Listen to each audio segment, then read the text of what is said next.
Aloha Audleyites, it's time for another Audley Analyzes video. If you caught the placeholder image before my camera popped up, you should already know who this one's about, and he really doesn't need an introduction. Without wasting any time talking, let's take a look at what makes Ogre 2 the GOAT.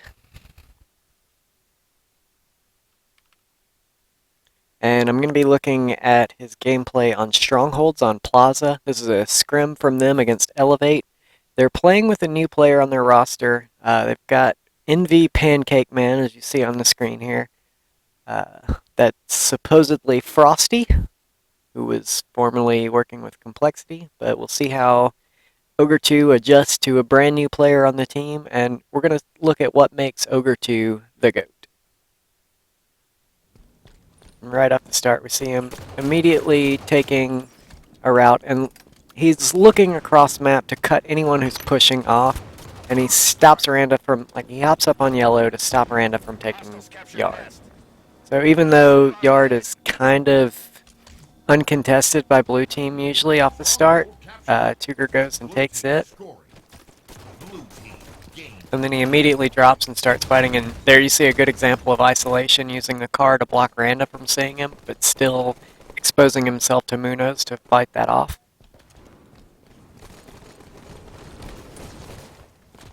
He knows there's a player on Nest, so he's pushing, playing it slow. He may have had a call out there that someone was about to lift, so he throws nades. His team's about to be all dead if he doesn't win this fight. He does win the fight. Good use of the Stronghold marker to stay alive for as long as he could while his team was in the process of respawning.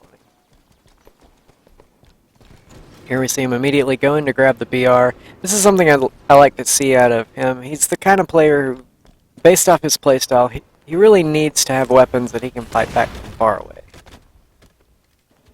Fortunately, I don't think he heard that there was a player charging up their ground pound above him. He ends up dying because of it.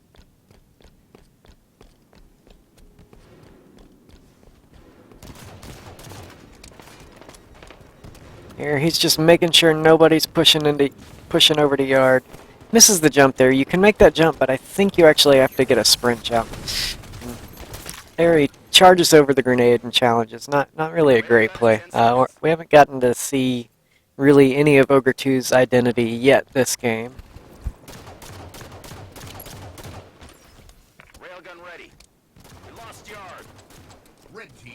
There, he's just putting shots across the map.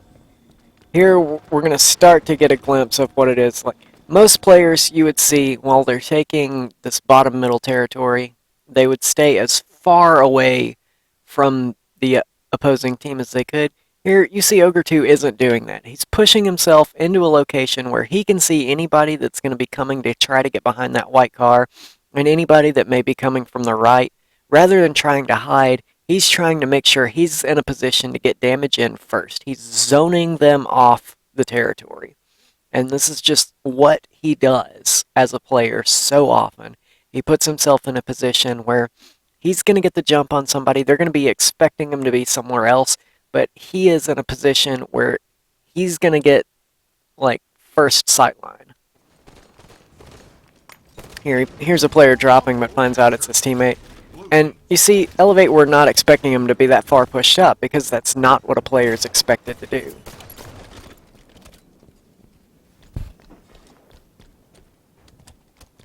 And it also, that position offered quite a bit of cover. Here we see him pushing Randa. He should have seen that flashlight, and Randa had a shotgun. A little bit of a slow reaction there. Might be his age getting to him.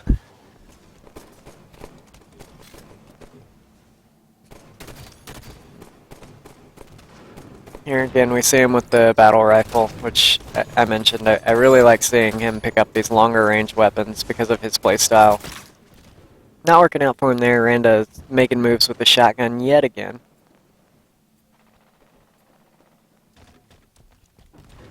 Off the start, we see him spawn. His team's losing Nest. He doesn't waste any time. He goes to yard. This is a great objective play. He knows his team doesn't have numbers on the opposite side of the map, and they just lost Nest, so he needs to take that consolation territory. Here, once again, challenging that flashlight, a shotgun. It's not a great play, and kind of unfortunate that Rando's managed to rotate the entire map with shotgun. Spawns down low and lifts directly into a storm rifle. He's getting a little bit of bad luck here. And just not equipped to fight off these superior weapons like the storm rifle and the shotgun. We see him spawn in a position to help take bottom middle. You see him looking for where he knows there were players. And he's just, again, he's not focused on hiding while he's taking a territory. He's focused on getting damage down if he can. Grabs the storm rifle and starts pushing up high. Storm on storm battle here. He tries to back down, but gets cleaned up from across the map.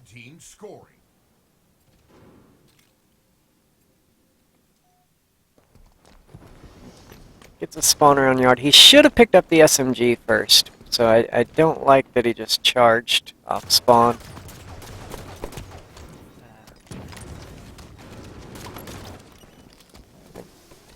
Puts himself into a good position. Here he's backing down. Randa probably should have challenged that, so Tuger's a bit fortunate to get alive, or get out alive there. But you see he backed down the moment he knew it was a 2v1.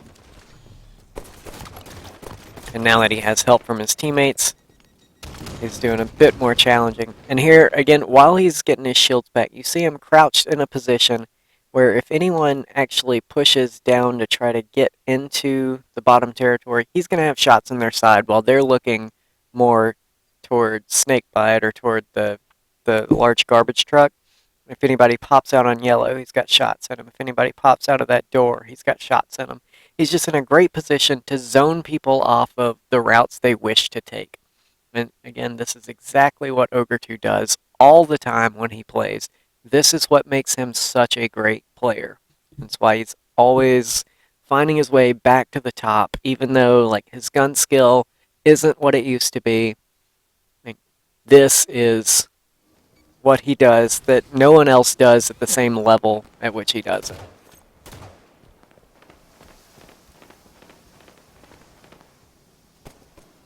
And here he's still looking up top from where he knew there were players.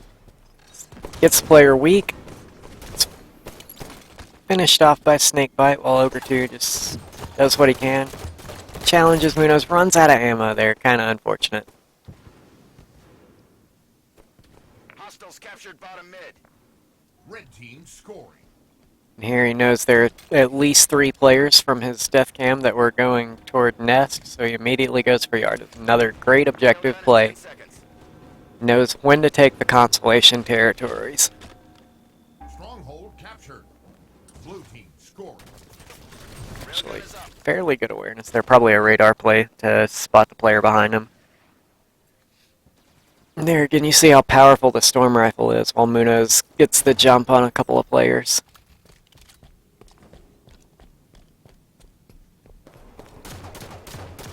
Here he spawns and he's looking to help his team. And he gets up on this yellow platform and immediately you see he's back into position to zone. He knows they're going to be spawning on that SMG side because he spawned at Cafe. And he's looking to get shots in their side as they push. Blue team nearing victory. We captured bottom mid. His team has 3 territories. So they're just racking up so many points and he's making sure they can't push for Nest, which is Nest is the core point to hold. And since he's up here on this yellow territory, if they come for yard, he can contest them there. Like, this is such a good position for him to be in right now, especially while they have 3 territories. Because he can damage anybody going for Nest, and if anybody starts to capture yard, he can stall them as long as he can. He gets to no shields, he's got a perfect position to back down and go back to looking across the Nest. Again, this is what makes Ogre 2 the greatest of all time, or as we call him, the GOAT.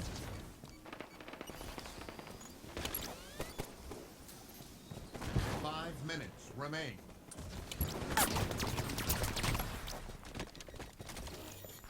And you see his team is probably about to win the game here. He only got 8 kills. He got a ton ton of objective captures, usually in yard, uncontested, Game over. Blue sometimes team win. bottom middle, and I think he may have gotten nest once.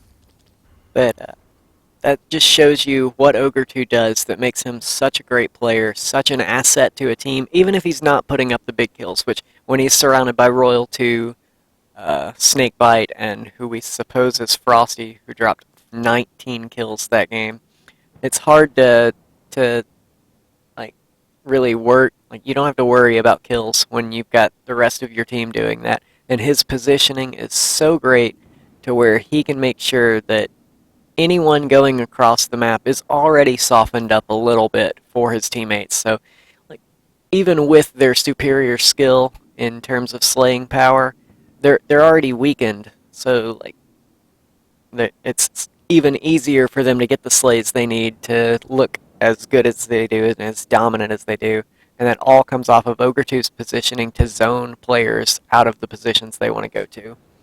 So that wraps up this video. I hope you guys enjoyed it. I hope you learned a little bit about why stats don't matter and how important it is to control not just power weapons and not just the ability to aim, but also the ability to position and make sure you deal damage without taking damage or keep people from going the routes they want to take.